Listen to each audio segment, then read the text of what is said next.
南无本师释迦牟尼佛。南无本师释迦牟尼佛。南无本师释迦牟尼佛。We pay homage to our respected teacher, Shakyamuni Buddha. Okay, so it's the chat with Sze Fu. That means chat with me. Again, long time no see. How is everybody? Is it okay? It's okay. Everything settled now? Oh, okay. But sorry about the hiccup before the meditation. It was like, something wrong with the audio. So they said that it's okay now. Okay, so hopefully you won't have that much echo. You won't hear that much echo. So the chit chat with Sze Fu, there's quite a few comments and discussions and questions. So the first one is actually the leftover from last time, posted to me by Tisa and Mali. He said there are many positive things have come about in this pandemic, and awareness. They point out awareness of your own well-being, health, exercise, awareness of the effects of climate change. So, and then appreciating the value of family and friends, and also an awareness of the effects of overconsumption. That means more so wiser to spend your money. And appreciating the value of family and friends, and also communities such as Po Lam. But due to lifestyle changes and a chronic sense of isolation, people blame others. Their own insecurities and anxieties have now surfaced. I do agree with this. And also, I think it's not just because of the a chronic sense of isolation and people blame others. I think it's also from the how should I say, prosperity of internet. Prosperity of internet, and also the prosperity of unwise reports from media, so people spend more time on the phone. People spend more time at the TV, and people, because isolation, right, or cutting down on going out. So people do spend more time on such things, on going on to the internet, and so I think that causes a lot of problem. That causes really a big problem, and especially a lot of times the information on the news, on the TV, are really provocative, are really negative, and I could say there is no, a lot of times those, they don't have any substance in it, and let alone good substance, and right? So that's why, and then the more people look at these kind of things, the more insecure they will feel, the more anxious they will feel, because, for example, if you see a piece of news and you think you totally believe in it, and it's completely a lie, and if something is being blown out of proportion, and you believe in it, then unless it's actually something wholesome, if it is something unwholesome, that will cause a lot of anxiety and anguish, in our mind. So this insecurity and anxiety is really not just caused by us being isolated. I mean, we are isolated. We were isolated for the last 2 years too. I mean, we'll seldom go out, but we don't spend as much time on those things as a lot of people do. So it's kind of different, right? So our lifestyle is different than most people. So I can't say that people would like our lifestyle, but this lifestyle was a little bit healthier during the pandemic. Because we are used to the isolation, we are used to be not going out to coffee, and we are used to not going to the cinema and all that. But people, when they are not used to it, and then they were being forced into it, then there will be anguish and anxiety, and also on top of that, with the media, with all these crazy internet things, then that really cause a big havoc in at those times for those people. So, and then so they ask a question is not having control the primary issue that leads to other problems such as anger, anxiety, which is sometimes interpreted as not having freedoms. So, so Tisa and Mali wanted us to actually, put this up front so that we could have a discussion about this. So, not having control, yes, we don't have any control of the virus. I mean, even though now we are all vaccinated. I mean, most of us are vaccinated. Still, we don't have any control over it. We are trying to protect ourselves by vaccination, but still that doesn't guarantee that we are really totally immune from being infected. So, I mean, it's not having control the primary issue that leads to other problems such as anger, anxiety, and which is sometimes interpreted as not having freedoms. It's true. I think it's very true, right? And so. I think these two things in here we have to look at is first is not having control, and the second thing is freedoms. How do we define freedoms, and how do we see into this issue of control, not having control? So we try to control things because we want things to work out the way we want them to be, right? But does it always work? Always not work. No, I mean, look, we don't want our hair to go white, right? But can we stop our hair going white? No, it goes white, but you want to control it, so you dye it. You dye it green, you dye it blue, you dye it brown, you dye whatever color, right? Then that gives you a fake idea that you have the control over this white hair. You don't have the control over the white hair. You don't. But you want to, that gives you sort of a perception that you have a control, but we don't have that control. We don't. So why do we want to be in control? Why? What do you think? Anybody can volunteer some answers?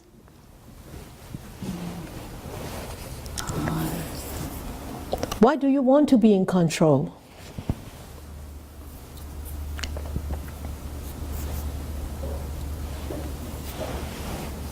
Anybody? They can all unmute themselves now. You can all unmute yourself, but put up your hand first before you unmute. Why do you want to be in control? Because you are? You can say. Yes, Tisa. Tisa. I think one of the main reasons is because you have a big ego. That you A big ego. all the time. Yeah, a big ego. Yeah, a big ego. And why would a big ego would resist change? Yeah, Claudia, that's good. We resist, we don't want change, yes. And because we don't want change, and then we have a big ego. Oh, Mali, you want to say something again? Yes. We are afraid of the unknown. Exactly. We are fearful of the unknown. We are afraid, we are scared of the unknown. And also we don't like changes. So anything out of our accustomed way, we don't like it, because it poses a threat to our control. Right? When it poses a threat to our control, that means we are afraid that we will lose that control, and we don't know what the result will be, and what the consequences will be, and whether I'll be able to deal with it or not. So there is a really big part in it is fear. So fear of changes, fear of losing it, fear of insecurity, fear of anything. So, and also, this control is the result of the illusion of constancy. Yeah. It provides us with a false sense of security. Yes. And also, this control is the result of us being attached to a specific outcome. So, an outcome we are sure that we think is best for us, for ourselves, as if we always know that which is the best for us. Right? But a lot of time we really don't know. And so when we trust that we are okay no matter what kind of circumstances will come our way, we don't really need to sort of micromanage our universe. We should learn how to let go and open ourselves to all sorts of wonderful opportunities and wonderful possibilities. And a lot of times these possibilities, these opportunities, we may not be able to visualize, we may not be able to see it here at this step. But because of fear and because of fear of losing control, because of the fear of this is not my the outcome that I wanted, we refuse to take one step further. And that's always why people fail. It's the one last step they don't want to take because they are scared. Right? So if we know, of course, we have to weigh our pros and cons, and then after we weigh our pros and cons, we know, okay, this is the way I choose. Then, but we need to accept the outcome as they are, as they come, because we chose it. And a lot of times, we're just missing that one step, and we don't succeed because we don't see that we have control, and I don't want to go that way. So when here, not having control, I think the opposite is how can we actually find true freedom? What is freedoms? What is true freedoms really? Freedom to do whatever you want. Right? I watched some news the day before, and in China, in Shanghai, the whole city is closed. Okay, all the busy streets in Shanghai was like quiet, never happened before. And there was this man. He broke this law of quarantine. He went out, and he went walking and smoking, just him alone on the whole block, and of course he got picked up. So he probably thought that staying home he doesn't have the freedom, and going out he has the freedom to choose to go out. But is that real freedom? No. Why not? Because this is what he wants, and he wants to do it. Then if you don't let him do it, that means he's losing the freedom.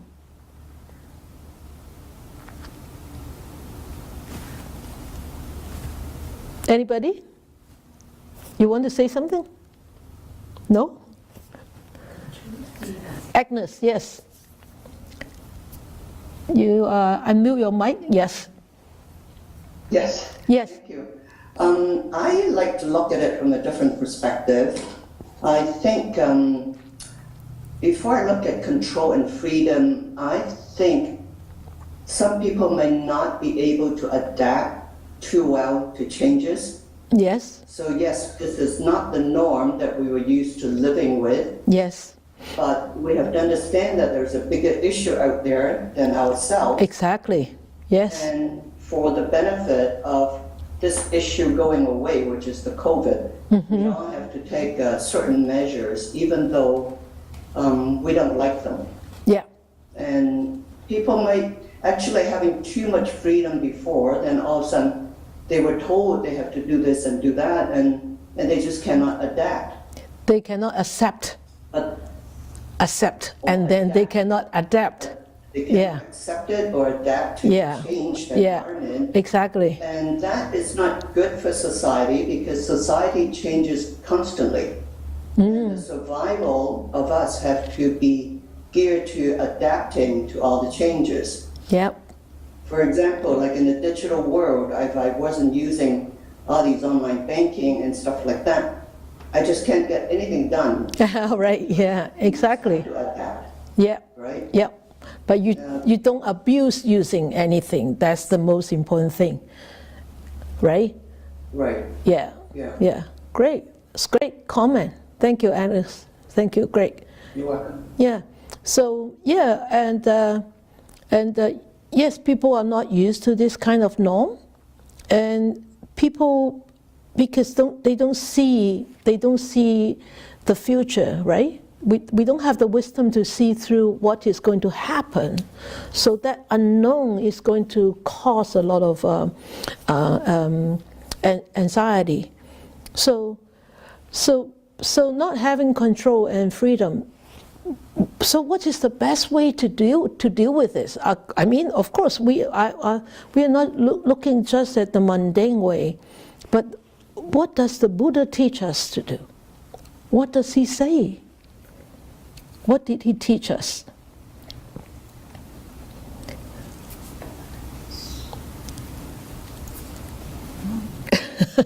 There's a difference between the freedom and civil liberty. Authorities can take away one's liberty, but no one can take away one's freedom, which comes from inside. That is right, Claudio. I agree with you. But please think about that. What I asked just now. What did the Buddha teach us? Freedom from suffering. Freedom from suffering is the real freedom. And why do we suffer? Because we don't surrender. Were you going to say that? Yeah. I was going to say because we're attached to our outcome, the one that we wanted. Yeah, we are attached to the outcome the one that we wanted. So we need to learn how to surrender. So like COVID. So quarantine, isolation. So we need to surrender to quarantine and isolation. But we do not need to surrender our peace of mind. Right? We don't need to surrender our peace of mind. We can actually build up our peace of mind in such situation. We learn from such situation, and we actually would understand a lot more about the Buddha's teachings during COVID and during our experiences with COVID than any time in our lives, because our life had been like to too sweet, especially in the West, too sweet, and too smooth. And once with this COVID, boom, oh, darn, my freedom is lost, and and so much fear, and I need to do this, I need to do that. So I think the whole thing is we understand, and every situation is whether the way that I'm dealing with this is going to create more peace, or this is going to create more sufferings. And I think really the energy of surrendering is actually will help us to create more peace than create more anguish. Of course, this is different from for everybody, because not everybody take the teachings of the Buddha as their guidelines. But we are the practitioners, we are the students of the Buddha. So the Buddha taught that life is full of sufferings. And what are the cause of sufferings? It's because of our ignorance, right? And because of our greed, and because of our anger, and most of all is because of our ignorance. So that is a situation where we can actually totally understand the Four Noble Truths, days in and days out. And so then we need to sort of, help ourselves to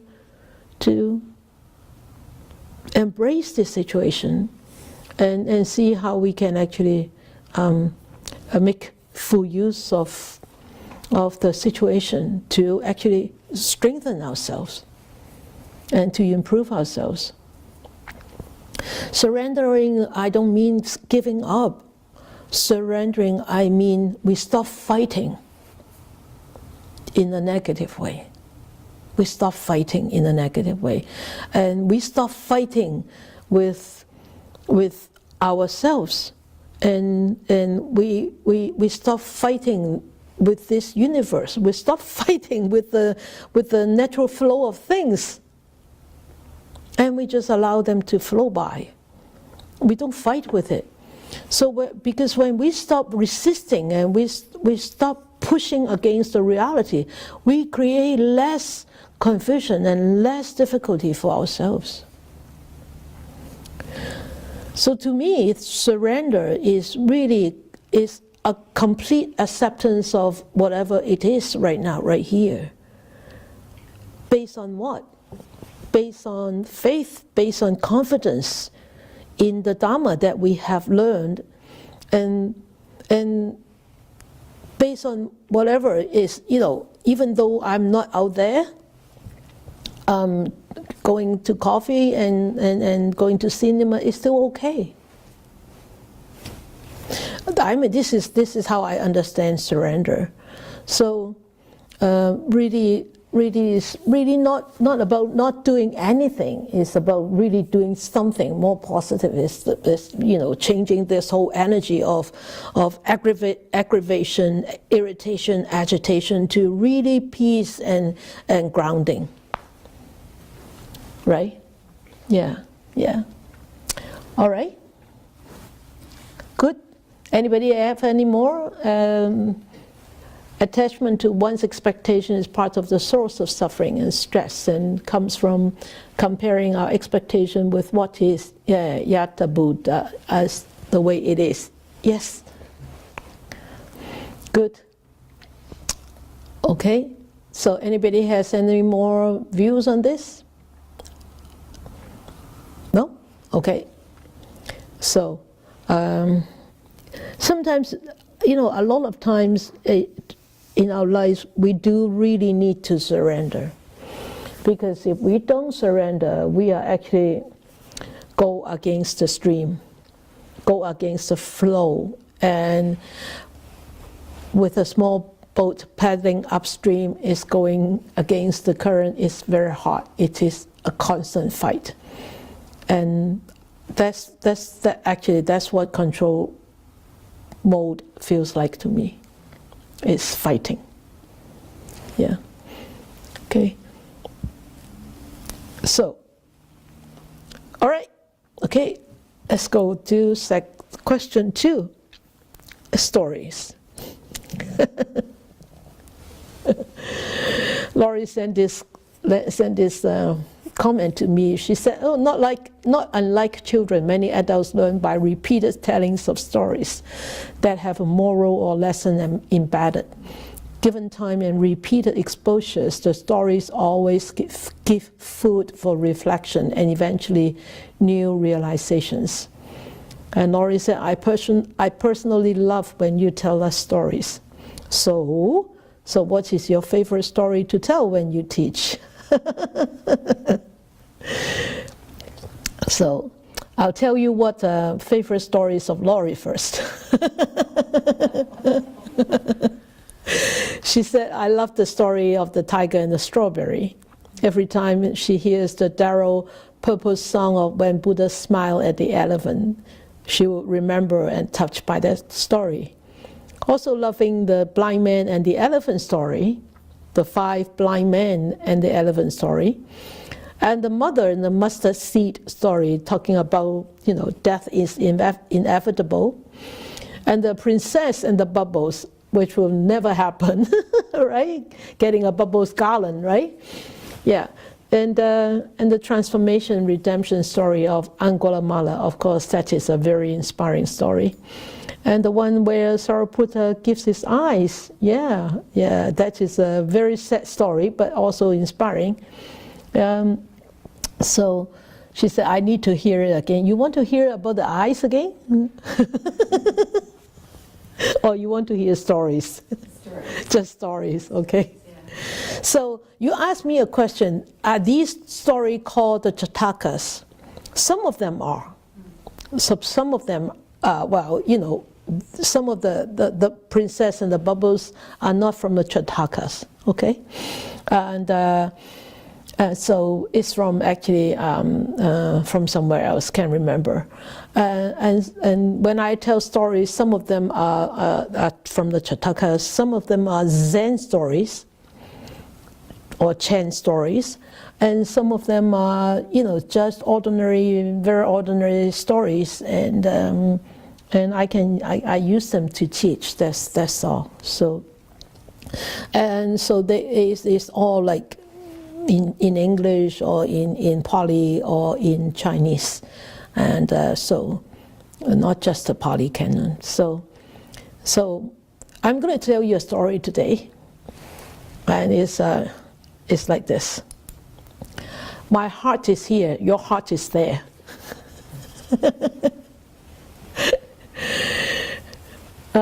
This is a story between me and my Sze Fu. A real story. It's not a make-up story, okay? You may have heard about this before, or you may have not heard about this before. Normally, probably you will say, I haven't heard this before. But anyway, I'm going to tell you again, so you will hear it the first time. So one day, my Sze Fu that means my teacher, right? My Sze Fu was not well, and so he asked to have some biscuits, crackers. And when I brought him crackers, I said, where is the discomfort?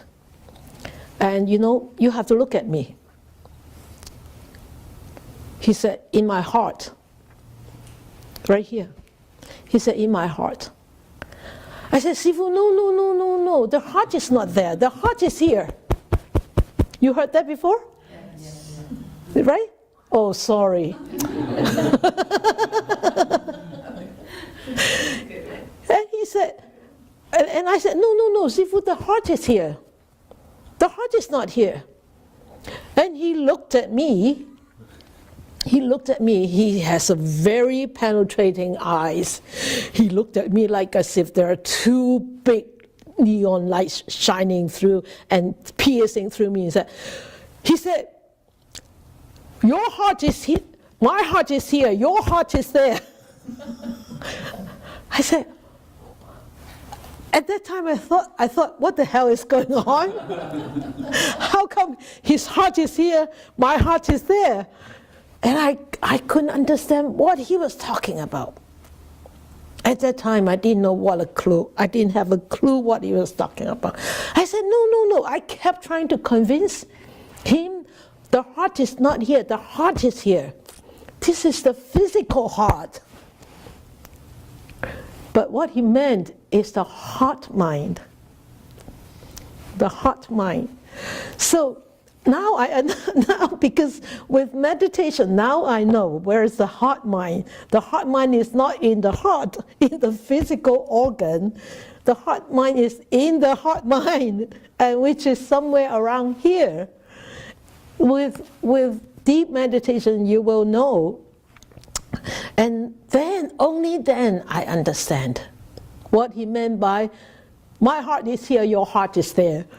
And at that time, I didn't understand, but I thought he had a way to crash people's ego, you know.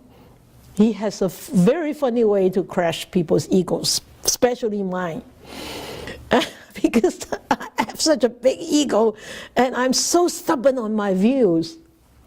And he has a very special way to crush my views and my ego. So I thought he was just trying to crush my views and change my views and crush my ego. But when I started really seriously meditating, I know that is really my wrong view. And of course, in a mundane view, the heart is there, but in a supramundane view, the heart is not there. So that is my story for tonight. And also, when one day he was eating wonton, vegetarian wonton or dumplings. So it's all homemade dumplings for him. So he always liked to have some parsley in his dumpling soup. And I brought him the bowl of dumpling soup, and then they put the Chinese parsley into it. I said, Sze Fu, don't eat the parsley, don't eat the parsley. There are a lot of parasites in parsley, raw parsley. And he said, did you put it in?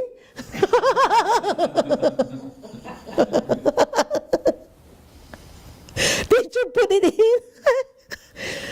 And I couldn't answer it. I said, no, of course not. He said, well, then it's okay.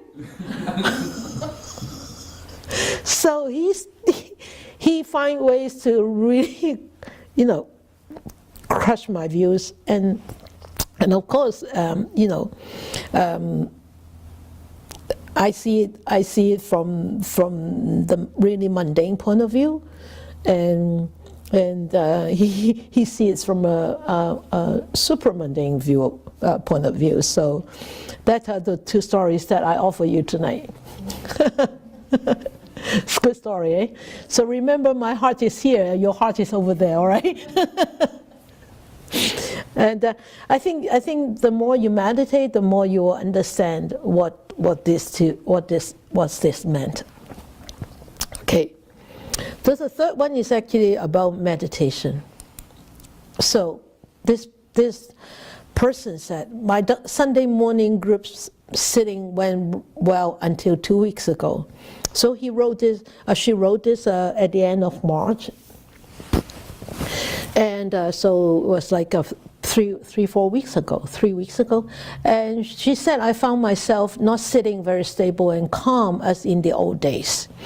So during meditation, I observed many pains from the past that I think I have mental blocked them some way, somehow, purposefully.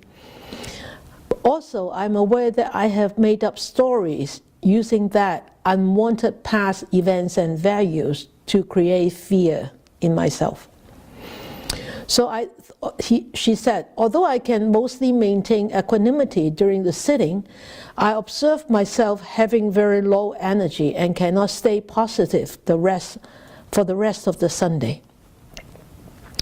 Today, she said, I even cried and stay anti-social. And I have a thought to stop the 3-hour group sitting on Sundays and change back to a 1 hour instead.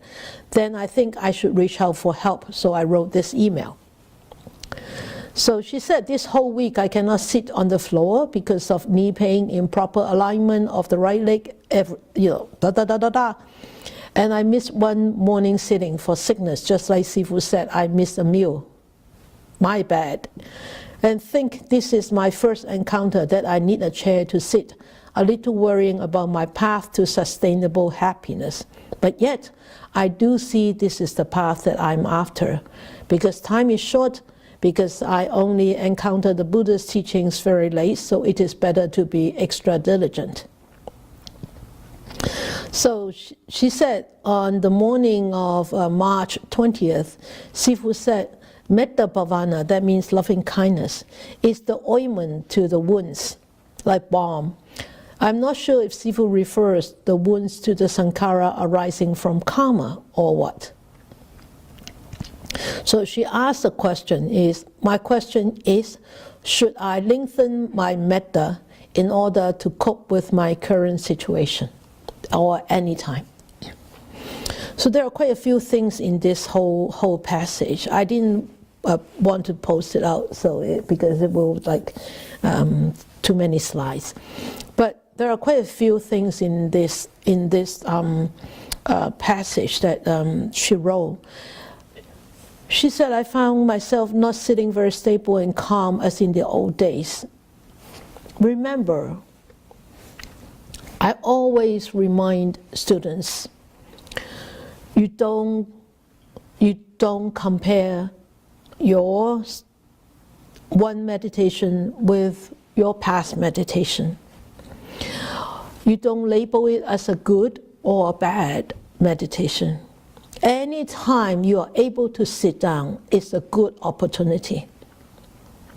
Whether you remain calm or stable is another thing. And also, it's very possible and it's very likely, even for seasoned meditators like us, we will have very unstable days, unstable hours. Could hardly sit for an hour, like ants, crawling on my butt and wanted to get up, right? And wanted to go out and scream my head off. It happens. Because why? It changes. Different things surface at different time. And you're ready, you should be ready to actually accept those changes and just observe how your mind deal with those changes, deal with those difficulties. I mean, I constantly have wandering mind because it's such a big project, and I'm constantly, those things happening with the constructions come into my mind all the time. Is like, come on, I keep telling myself, come on, let it go, at least for this hour. And after this hour, you can deal with it. And sometimes I feel very agitated. Sometimes I feel very impatient because the difficulties arise in the constructions. It comes into my mind all the time, and I start to get impatient and I try to go and find solutions in my meditation. And I always say, that's the impatience setting in again. Hey, watch yourself, watch yourself. So I keep reminding myself this is impatience. So for those people who have actually learned the 16 steps with me, that's Chitta Sankhara, right? That's the activities on your mind. And how are you going to settle that down? You just allow it to sink. You just allow yourself to watch it, look at it, and keep being aware rather than diving into it. So, and she said during the meditation she observed there is a lot of pain and then from the past, and which she has intentionally blocked out. That's good. Actually, it's a good thing that these things arise, and because you have worked diligently. So that's why these deep hidden stuff start to surface. And I always give an analogy, is our mind is like a landfill. Our mind is like a big garbage bin. And meditation is the force to open up that garbage bin, open up that lid. And when that lid is open, and you will see, wow, it's really rotten and smelly, and it's unpleasant. And that's the fact, because you have hidden it, you've been suppressing it for too long. You haven't allowed it to surface. And now it's surfacing, and your old habits start to kick in again. I don't like to see it. I don't want to see it. I want to run away. Or you react with anger. Why are you coming? Why are you still coming? Why are you still here? The loss of control. We don't have control. At that time, you are really not have control. At that time, you really have lost your freedom. Because why? Because you're being led by these emotions. They take you by your nose, drag you around. Like the cows with the ring on their nose, being dragged around. Because you're not dealing with it in a proper way. And she says, although I can mostly maintain equanimity during the sitting, I observe myself having low energy. You see, you're really not maintaining equanimity. When you really maintain equanimity, you will not actually expand or expense. Is that expense or like spending too much energy? Expand. You will not expand your energy a lot. And at the end of the sitting, you will not feel very tired because of equanimity. If you have equanimity, actually at the end of the sitting, you will feel light because you were facing it with equanimity, real equanimity. And you remember, equanimity means acceptance, embracing, and also balance. So if you're really accepting it, you're really embracing that emotion that has surfaced, and if your mind is really balanced, you're not expending you're not spending any energy at all. You're actually reserving energy. But if you're actually fighting unknowingly or knowingly, you will be expending your energy a lot. And at the end, you feel very, very tired, drained. And so then you cried and you stay anti-social. So yeah, crying is sort of like expressing the emotion outward, right? And anti-social also is expressing your emotion outward. Why you become anti-social? Because you don't want to hear, you don't want to be in the people, inside of group people, and then they will start asking you and you don't know what to do, what to say or whatever, or you just want to be quiet. It's okay, but you need to know why, and you need to, at that time, you need to know how to work with it. Not just cried and not just remain antisocial, but you need to work with it. And also you said, because during your meditation, you feel that you have so much pain in your body, and you need to sit on a chair. You see, that pain, it could be related to your emotions. It could be. And a lot of times when you are actually being challenged by such a strong emotion, whatever unpleasant sensations that come out in your body is actually quite a lot of times are related to that emotion. So you should be thankful. The pain is a storyteller for you, telling you about your own story at that moment of your life. And so you need to sit on a chair. Sit on a chair. What a big deal. So what? Sitting on a chair, you can still continue to meditate. Even standing, you can still continue to meditate. And walking, you can still continue to meditate. So what? Sitting on a chair is not a big deal, but the big deal is what kind of attitude are you going to use to deal with that emotions, that difficulty that you actually are facing. So, yes, this is a path that you're after, but you need to walk on this path with the proper understanding. And yes, maybe before you encounter the Buddha's teaching or you encounter meditation, you already have suffered that difficulty, that pain. And at that time, you did not know how to deal with it. You shuffle into the deeper part of your mind. And through diligent meditation, it will start to surface. I can guarantee you, because I experienced that. I am still experiencing, things arise, deeper things arise, and even more deeper things arise. And sometimes it could pose a big challenge, sometimes it could be very irritating, very agitating, sometimes it could be very depressing.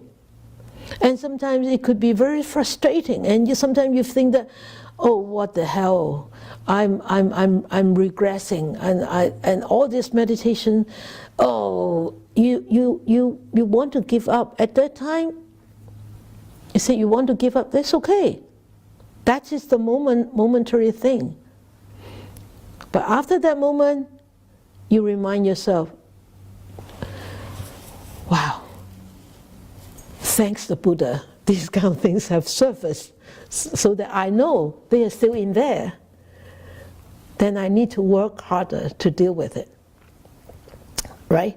So, after the low spot, keep working on it. Keep working on it. Keep working on it. And gradually, that particular emotion will be all washed off.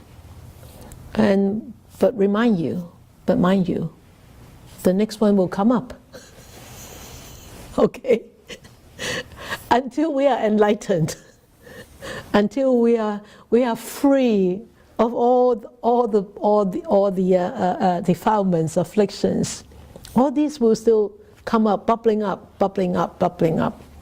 And so just be prepared. Okay? Just be prepared. All right? Good enough on this? Anybody? And she said, Metta Bhavana is the ointment to the wounds. Yes, because Metta Bhavana is soft. It's a good wishes. It's kindness. It's loving kindness. And metta is like bringing happiness, bringing joy, and compassion. Karuna is removing, alleviating sufferings. So metta and karuna is actually a wound, really a balm to the wound. With meditation, we stir up this garbage. The scab is open. Okay, the wound is open, but we can always put some ointment on, soothe it a little bit. That's loving kindness. May I be well. May I be happy. May I be free of these sufferings. And you can always, at a difficult time like this, or a difficult time like angry with somebody, And then all of a sudden in your meditation this anger comes up. You're boiling with heat, and the heart is thumping, and the breath is raising.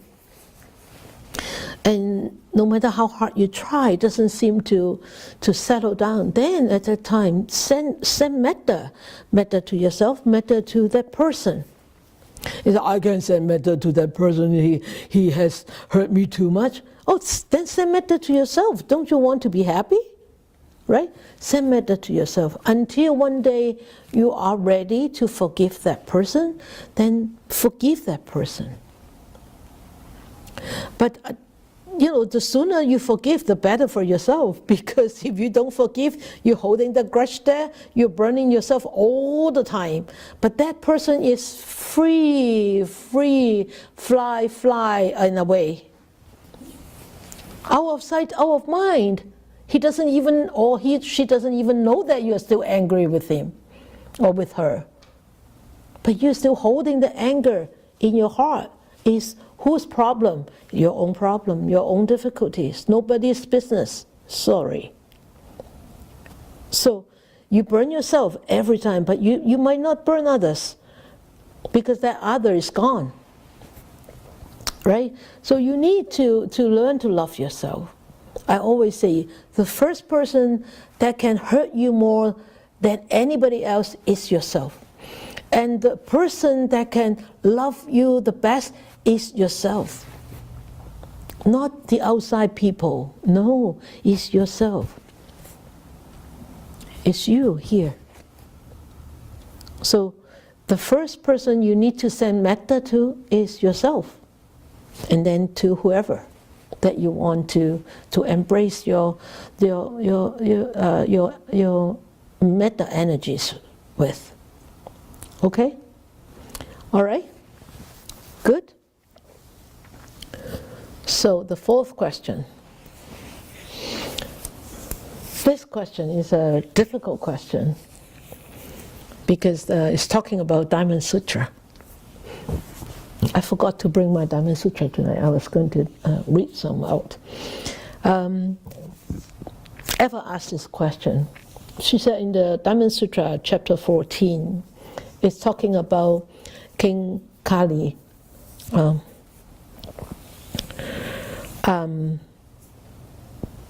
Buddha says to Subhuti, if I had the perception of a self at that moment, I would have also had the perception of anger.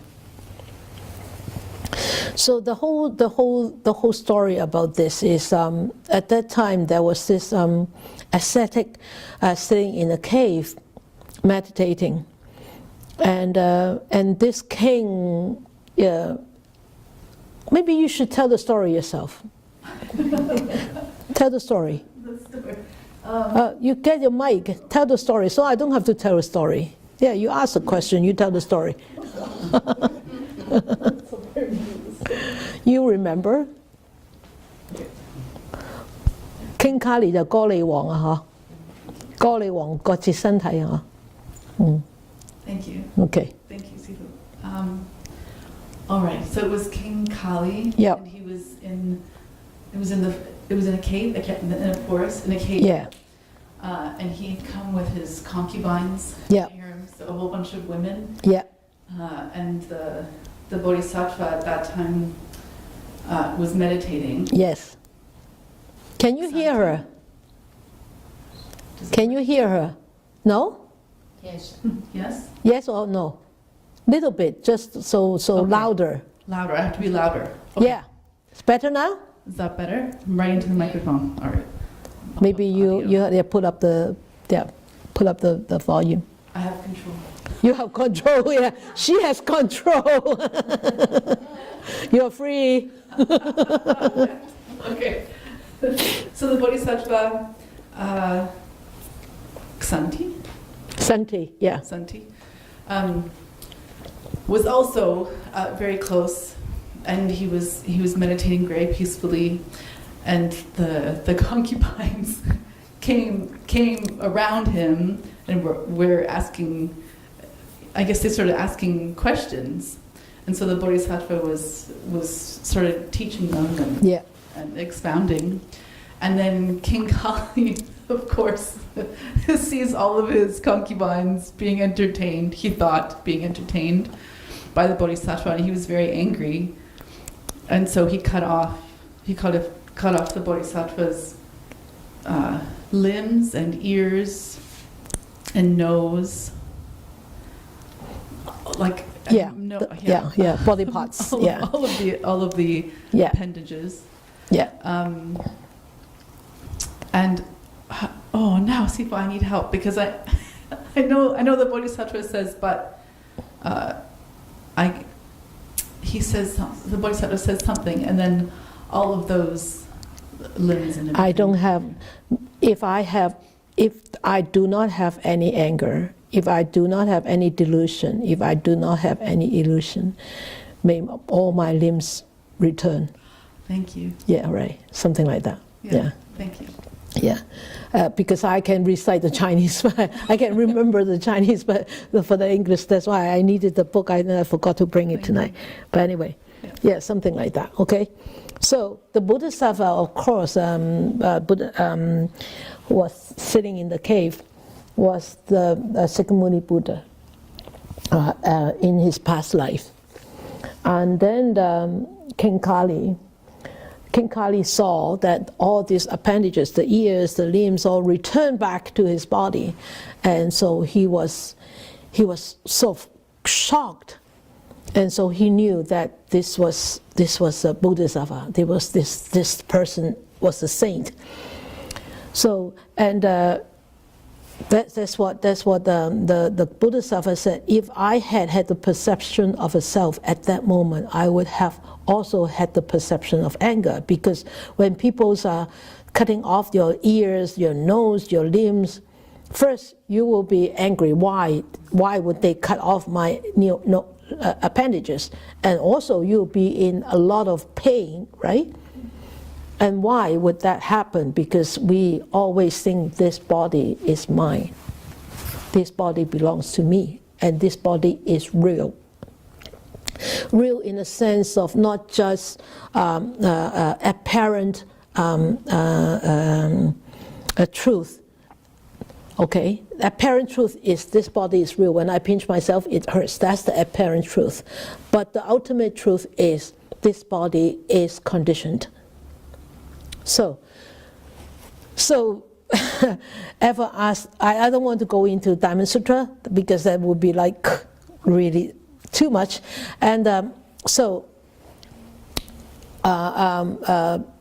asked this question, she said the commentaries in Red Pine's book. Red Pine is one of the authors who actually did a very good translation of the Diamond Sutra and also the commentaries. But yet, when at that time, I think almost 10 years ago, I find that his translation was very good. But because you asked this question, I went back to his book. There are some parts that I had doubts about his translation. I'll tell you later. And so I'm looking for another book for translated Diamond Sutra. But anyway, so speak not only about the lack of delusion and anger, but also the powerful presence of joy, mercy, and compassion. It is true, at that moment, the Bodhisattva is filled with tremendous compassion. And also, that compassion has a very strong foundation of wisdom, panya, in there. If there is no such wisdom, seeing that self is conditioned, there's no way the Bodhisattva will not suffer in pain. And there's no way that he was not angry because of this strong, you could say, perfect wisdom, perfect foundation of wisdom. So, and because of this compassion, so he was able to not create any ill will towards the king, right?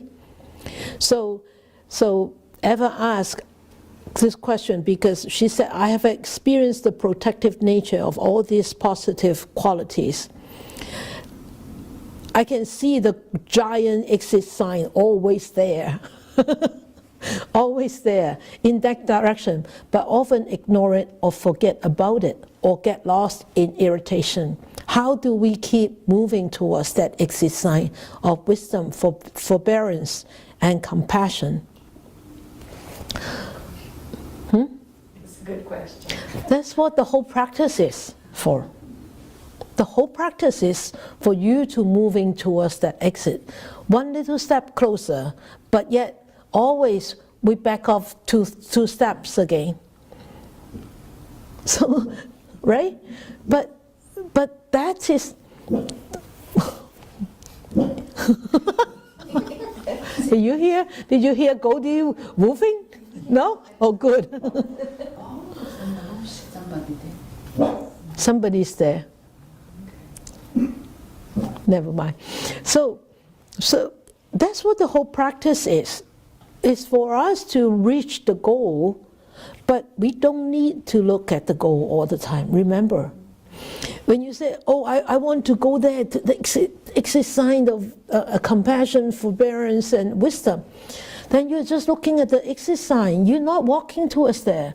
When I look at the moon, you don't look at my fingers. You look at the moon. This is just a tool for you. It's just like watching your breath. Feeling your breath. How could you feel your breath? Because sometimes people think, oh, I have the sensation, so I know that breath. No, that's wrong. The sensation is the finger. The breath is the moon. So, remember, yeah, you understand? You look very doubtful. No, I'm not doubtful. Oh, you understand? Right, okay. So remember, when somebody is like, this is a chant story, right? 以指手月, huh? 以手指月, okay. 以指指月, huh? So this is a chant story. It's like pointing the moon with the finger.